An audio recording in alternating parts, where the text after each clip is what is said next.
Hey, this is Russ. I am back on the road. Well, I never left the road. I'm just continuing riding. We're at Busse Woods right now. Temperature is about 67 degrees.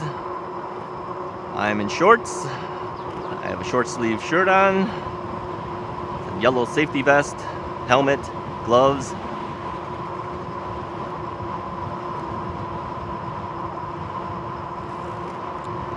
There's a lot more bike riders at Busse Woods.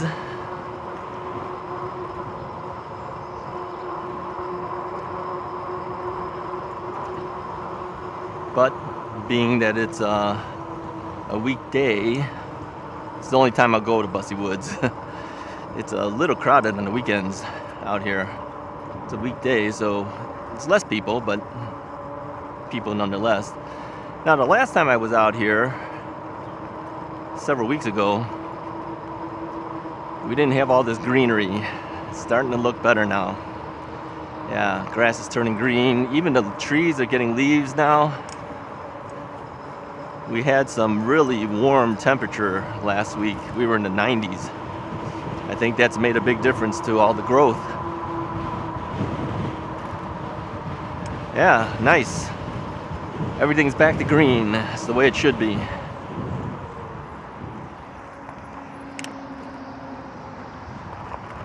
Grass is freshly cut because we can see grass clippings, and they haven't cut it all. I can see that part of it's still not cut. Sorry if my microphone cable gets into the camera lens. It seems to be blowing over there a lot today. I'm going to try to reposition this thing a little bit. I don't notice it too sometimes because, I have to look down to see it. And unless it's snagging to the point where I can feel it, I don't know it's actually getting in front of it.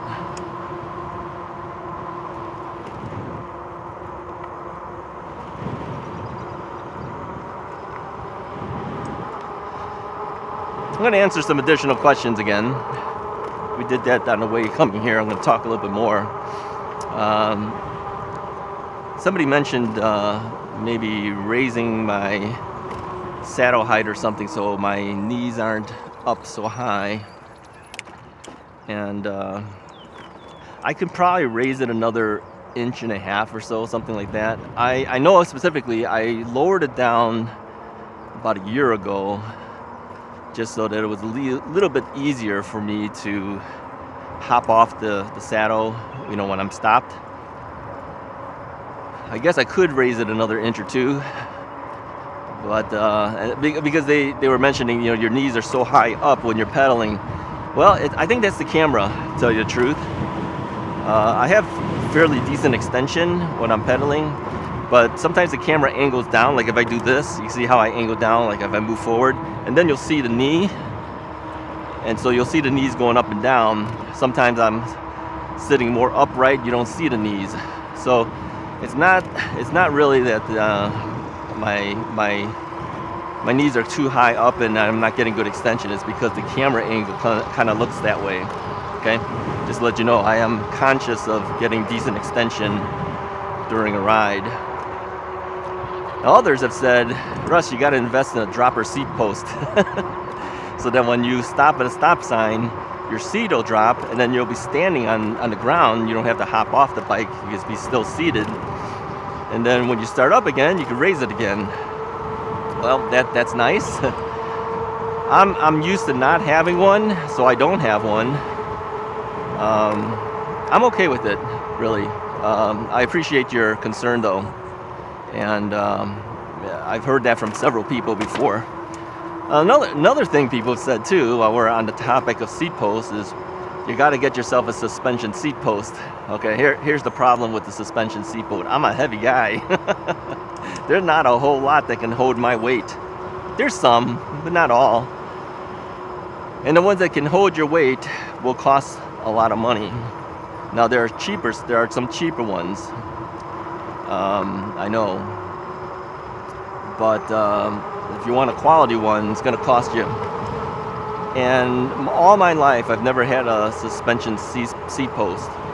I've had springs on the saddles, which I'm not really in favor of. I had one spring kind of let loose on my mountain bike, and so I'm like kind of like lopsided on that saddle. It's nice and cushiony though, but I put it on this bike for a while because I didn't remember that it had a broken spring. And then after I sat on it for a while, I go, okay, now I remember. That spring broke like 20 something years ago. So this time around, when I finally bought my Bikeroo saddle, I bought the saddle that had elastomers. Those are like fake rubber springs. Okay, I don't think they're really compressed like springs. They look like springs, but they're not. But it's made out of rubber. And it actually works out pretty good for me. I like it so much that it's got good padding. I think what you're feeling is really the padding. I like it so much I actually bought a second one so that, I said whenever there might be a second bike, I'm going to put it on there. So when I got the Magicycle, I kind of like their saddle. It's not that bad for a saddle that's given to you. Most people hate these saddles that come with bikes. And it's really not that bad. But, you could improve on it. So I said, well, I'm going to leave it for at least the first review. On the second review, I changed it out. And the reason I did it is because I knew I was going to ride it for a while to get a better impression of the bike. I didn't want to I didn't want to get the wrong impression of the feel by having a different saddle on this bike, the Rad Rover, and a different saddle on the Magicycle. I said, really, the fairest way to feel this bike is to even out the playing field. If they both had Bikeroo's saddles on them, you can't blame the saddle as the reason why you don't like a feel or you like a feel, because they're exactly the same then. So that's why I swapped it out. The nose on a Bikeroo seat is a little shorter than on a lot of the stock saddles. Same thing with the Magicycle, it's a little bit longer. The Rad's a little bit longer. So somebody asked me too, how's the nose length? The nose, okay, it's a funny name to give it, but I think you understand what we're talking about. Take a look at a saddle. There's a section that sticks out like a nose, okay? How long that is could make a difference for a guy, right? Think about it. It's a little bit shorter on the one that I'm using. Now, my wife has a Bikeroo saddle, but it's made specifically for women. It has a little bit longer nose. It has a different seat. I don't know if the material's different, but it feels a little bit different. It's a little spongier than the one that I have. So, thank you.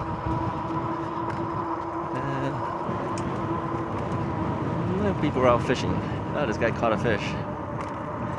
Good job. He caught a fish and he just took a photo of it. Looked like a bass. Looked like probably a largemouth bass. Yeah, Busse Woods has places you can fish. I fished out of here before. I've caught a sucker out here, and I've caught. Did I catch a catfish out here? I did. I once caught a catfish out here, and I've caught bullhead catfish out here as well. But that was like way long time ago, and then ever since then I haven't really caught a whole lot. Yeah, I got to put more time in to try it, but now I'm busy with these e-bike videos. I don't know if I'll have the time, quite frankly. I want to give you guys as much as I can. So anyways, back to the saddles. The Bikeroo saddle has a shorter nose, and it seems to have worked better for me. I tend to tilt it down just a tad. So I did the same thing with my wife's bike. I tilted it down, and she goes, "Why is this saddle tilting?" I says, "Okay, apparently they don't need it as much as we do." So yeah, I leveled it off a little bit better for her.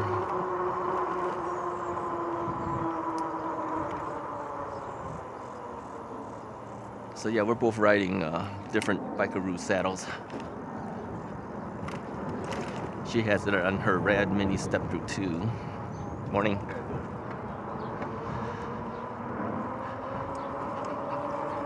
So I am riding the replacement battery that was given to me from Unit Pack Power because my other battery had a bad BMS board, and we tried to go back and forth with it and really couldn't get it to work. So they were kind enough to give me a replacement battery. Yeah, I still have the other battery, but really it's worthless. we can't use it. I have nothing to make it work. So it just kind of sits there. It's okay. I'm glad they didn't ask for it back, because if they did, who's going to be paying for that shipping to get it back there? I hope I wouldn't, because I don't think I would. And it would cost them money to have me ship it back if they were paying for it. So it just wasn't worth it for them. They just let me keep it. I don't know if they'll do that for everybody. Maybe they did it as an accommodation to me. I have no idea. But I bought those two batteries. They were not given to me. It was purchased batteries on my part. So I think with tax and everything, I paid around the $420 range, something like that, with my sales tax included on there. Just under $420 maybe each.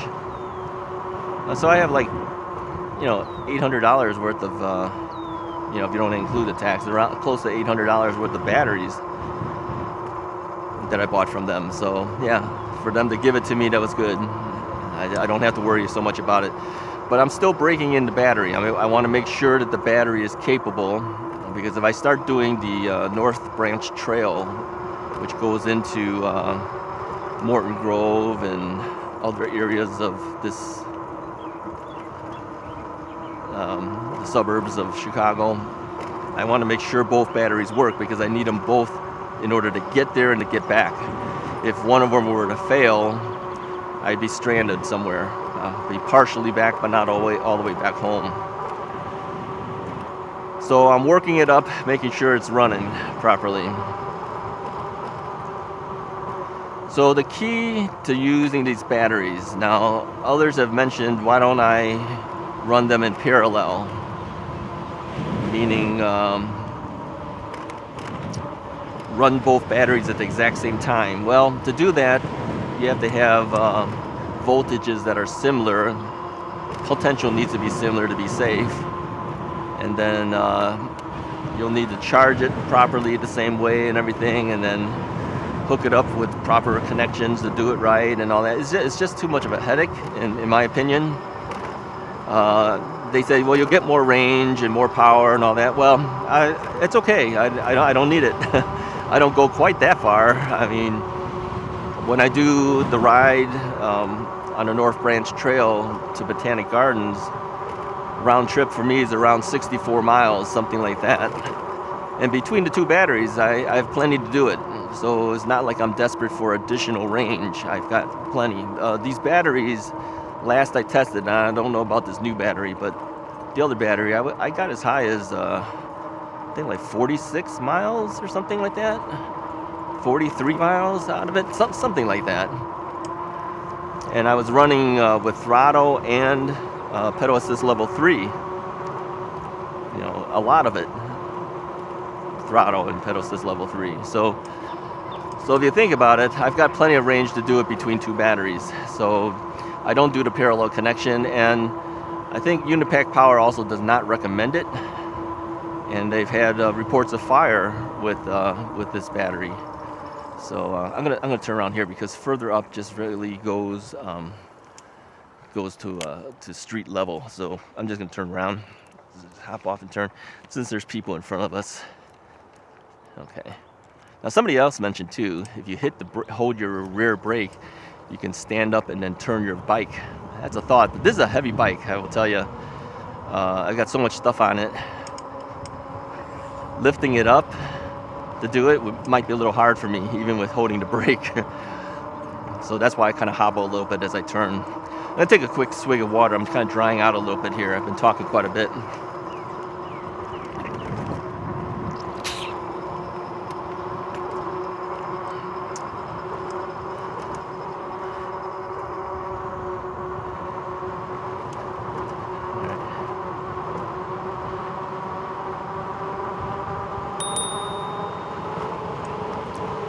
Morning.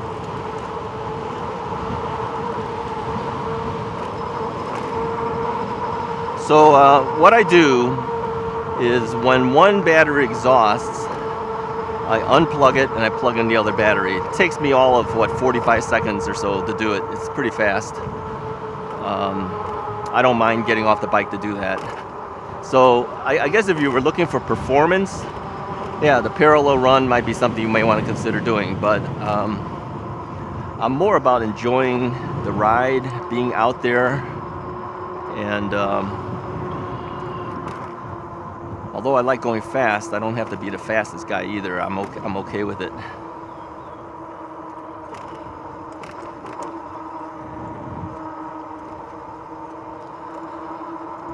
So here's how I do it. You always run the worst battery that you have. Never run your best battery.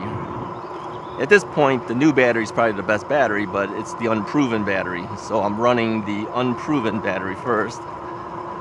Because if something goes wrong with that battery, I have the good battery to bring me back home. Does that make sense? Never run the good one first, hoping that you can make it through. Because if the good one brings you way far and the bad one comes back and doesn't give you enough distance, you're going to find yourself short of getting home. So that's the logic behind use your worst battery first, use your good battery last. All right. Here's the thing I've noticed too. Now that we've gotten so many subscribers now, we've got some guys that are obviously experienced riders. You know, just watching comments that you guys have given to me.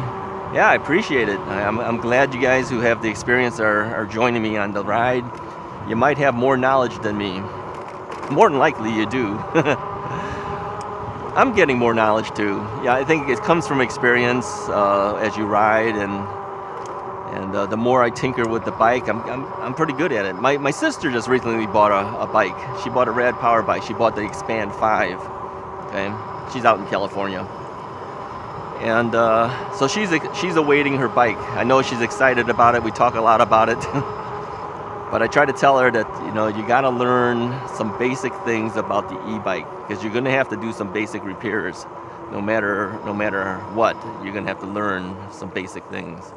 Because I told her, I says, what are you going to do if you got a flat tire, right? I mean, if you're out somewhere, you got a flat. What are you going to do? You should get some accessories. You should bring some things with you so you're not stuck somewhere.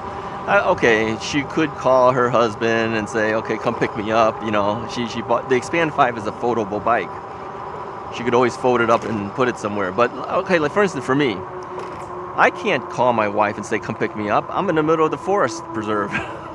She can't come with a car down this road to get me. There would be a certain amount of pushing I would have to do if I had a flat and didn't have anything to fix it. Morning. Morning. So I said, yeah, you're gonna need to learn how to fix a flat. You're gonna have to learn to adjust your brakes, because the brakes eventually will loosen up. Brake pads will start wearing down and things. I said, you're going to have to learn some basic things. Now, I know she doesn't want to learn it. A lot of people don't want to learn it. But really, you're better off if you know how to do some basic things. Adjusting brakes and doing other things. I don't know. I might have to do some videos. More so to show her how to do it. Okay? In which case, you guys benefit too if you don't know how to do it. Morning. So there's a little snake on the ground. Wow, I think that's the first snake I saw out here, but obviously there's a lot of wild animals and things out here. There's another guy down here, he's fishing.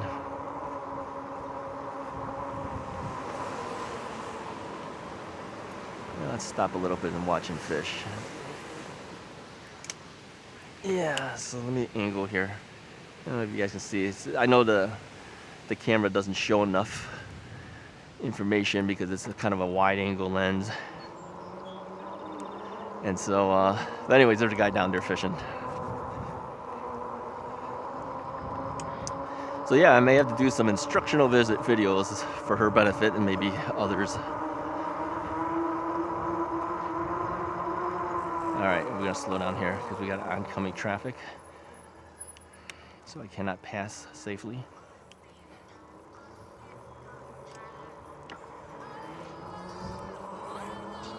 There we go. Now you may say you didn't hit the bell. It's not necessary. I'm crawling. Use your best judgment, people. Use your best judgment. If you think they need to hit it, hit it. Don't hit everybody. I don't think it's necessary to hit everybody.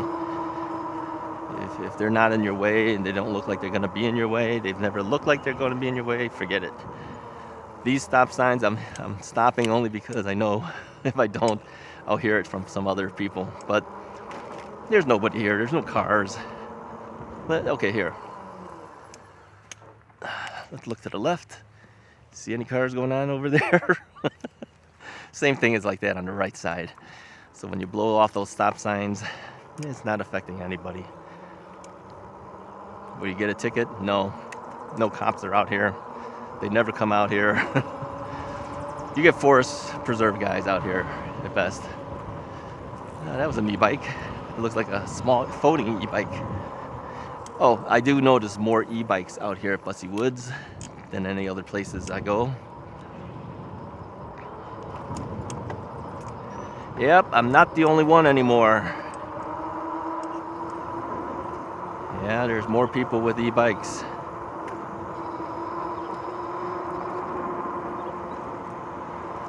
All right, what else have you guys been asking about? Let me see. Oh, the speaker. Yeah, there was a question about the Bluetooth speaker. There's a link in my description of the videos. Again, you can get one if you want. I don't use it a whole lot. I haven't used it. I'd say if I played 3 or 4 hours worth since buying it, that's probably a lot. I don't blast it. Okay, it's very soft when I play it. It's just to kind of keep me company when I'm someplace that, if I'm not making a video and I just want some company, I play a little bit of music. It's not loud. Nobody hears it except for me.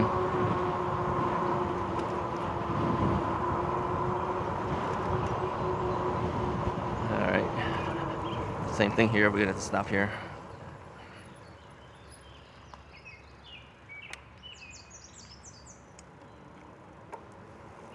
Thank you. Yeah, when it's not safe to pass, you're better off to slow down and stop if you have to. You got oncoming traffic on the left-hand lane. You got people walking. Don't pass. Slow down and let them through, and then make your move.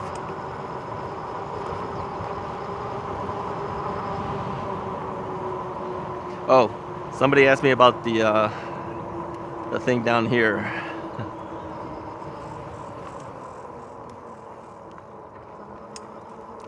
Well, that's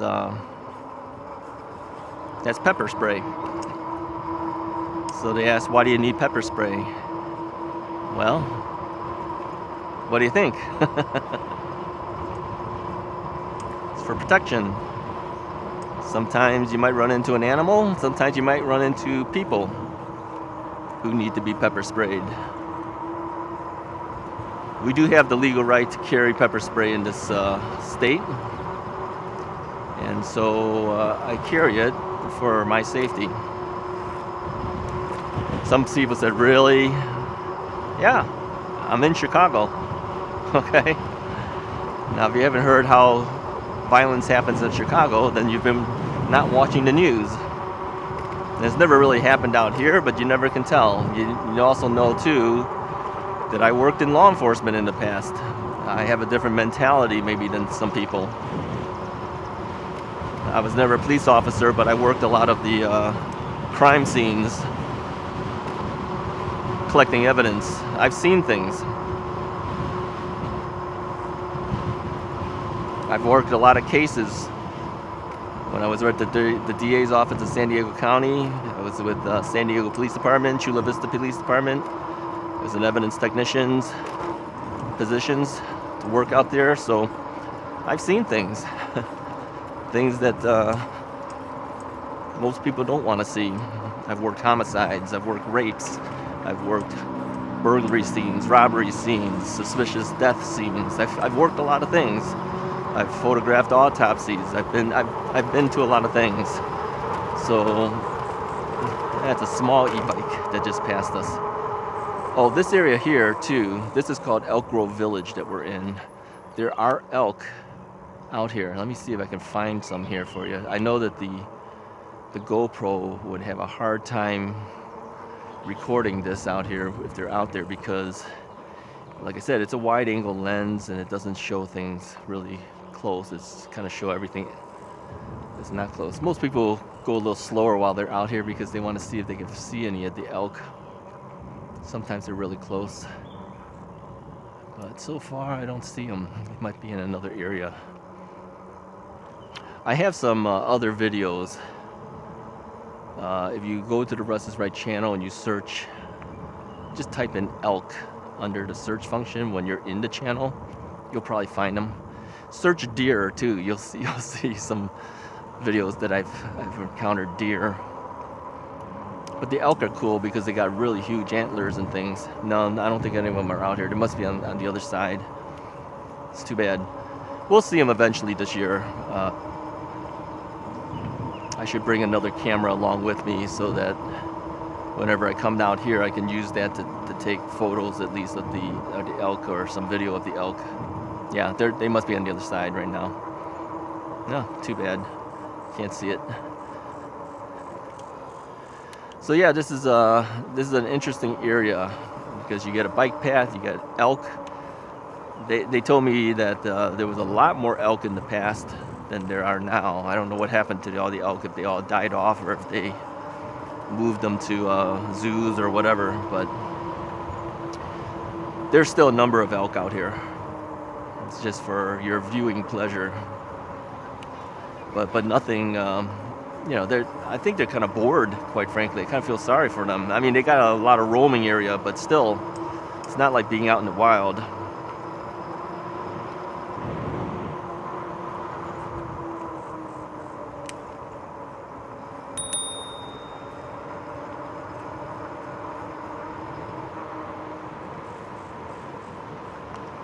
Okay, last time I was out at Busse Woods, we heard a lot of things that I thought were not really cicadas, because it really didn't sound like that. It turned out to be frogs. People were telling me. I didn't really know what frogs sound like, but now I do now. But recently I was at Costco, which is a warehouse type shopping experience. I go to Costco a lot. For those who don't know what Costco is or don't have a Costco near them. And so we were out there on Sunday. No, it was Saturday. And my wife said she would like to buy some plants and things, because Costco sells plants as well during this time of the year, so she can plant things in the front of the house. And I think we bought like $125 worth of plants. And so while we're out in the front as they're looking at all the different plants that they have, it's inside their area where they have shopping carts, we hear this frog. Everyone's looking around and they're like, is that a frog? I think the frog probably got caught up in one of the pots that they use and they transport, and got transported to Costco. So now if that frog doesn't hop out, somebody's going to end up with a frog when they buy it. They buy that plant, they're going to end up with a frog. Put it in their car and transport it and start hearing frogs. Or jump out in the middle of, during the transport, they jump out onto the seat. Now, wouldn't that be interesting? Things happen.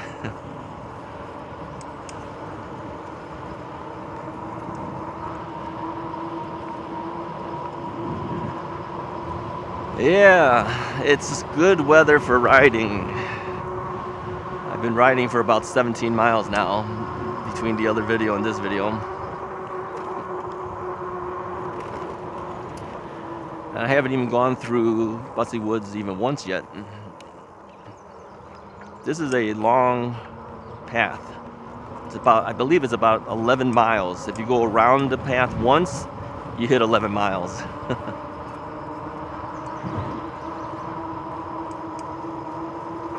I'm going to go through it at least twice. Now somebody asked me too, how am I able to sit on this bike seat for so long? Yeah, I've done 64 miles non-stop. Yeah, literally non-stop. Okay, we're gonna have to stop now though.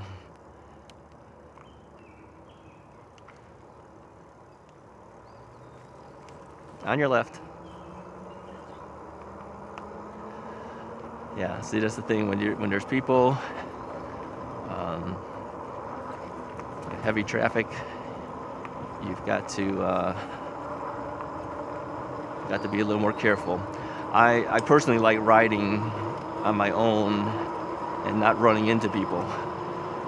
But Busse Woods has always got somebody out here. A lot of walkers, a lot of runners, rollerbladers, bikers, a little of everything.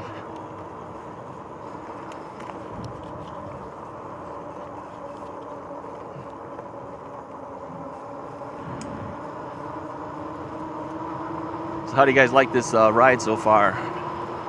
Yeah, it's pretty nice, right? If the weather is good, the ride is always nice. If the weather is bad, the ride can be terrible. I don't like to be in hot weather, and neither do I like to freeze either.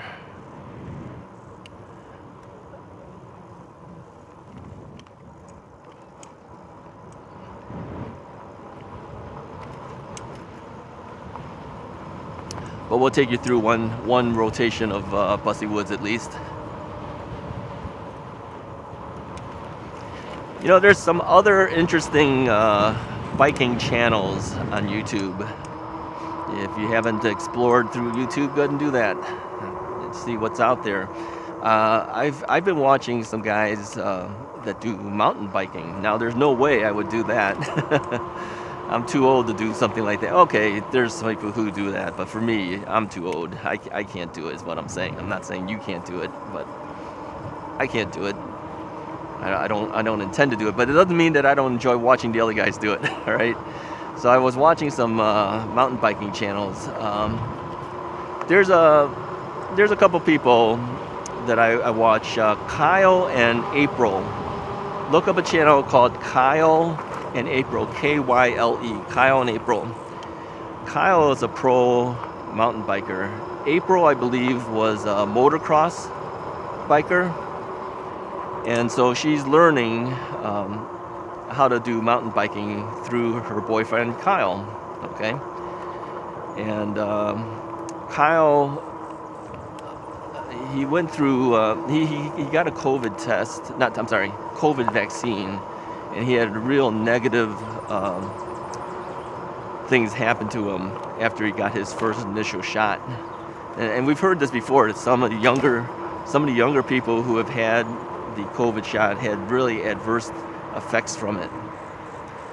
And so it put him down for a long time. And I was just kind of following along with him on Instagram, because I think, we didn't hear anything from him in a long time. And so everyone was like, oh man, wonder what's happening.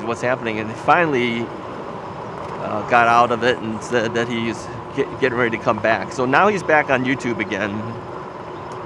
And he's doing a lot of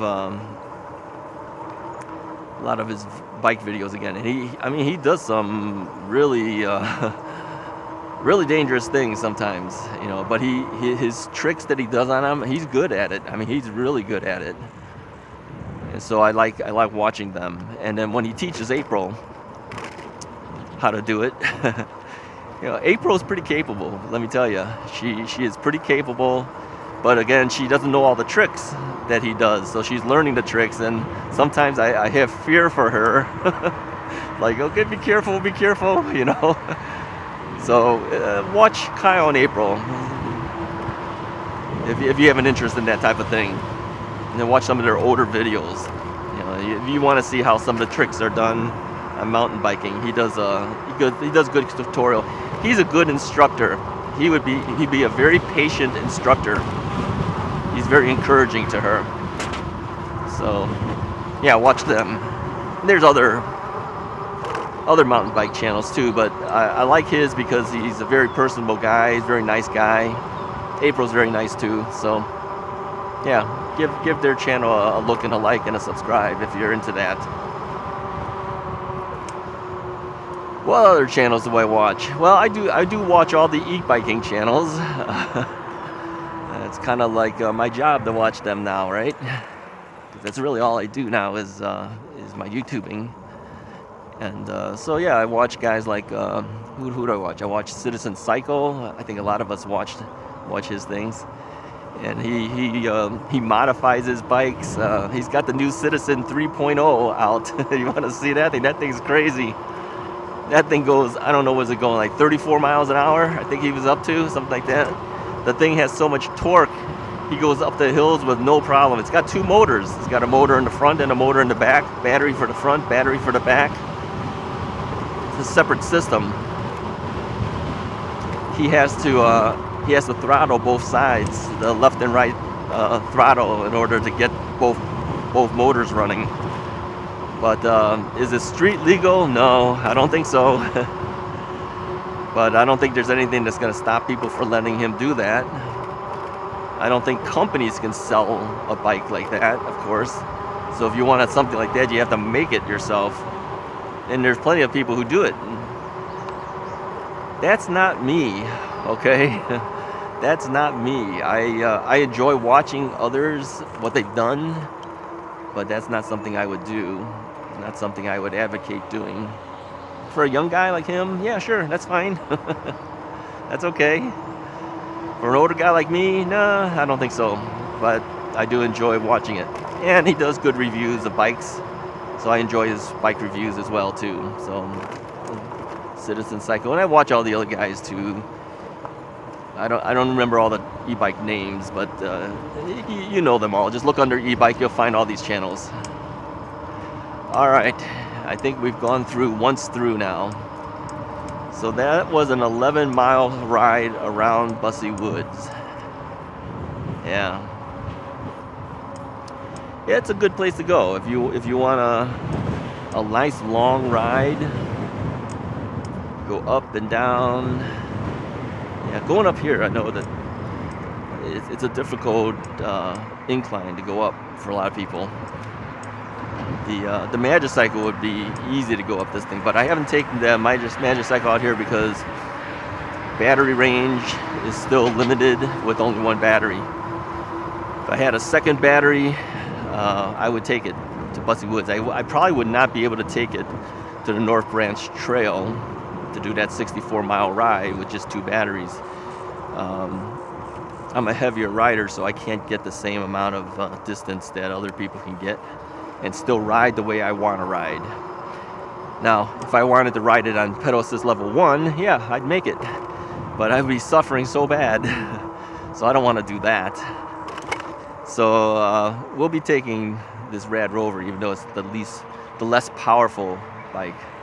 Anyways, if you like this video, go ahead and hit the like button, hit the subscribe button. I'm going to continue on and ride. I'll talk to you guys next time.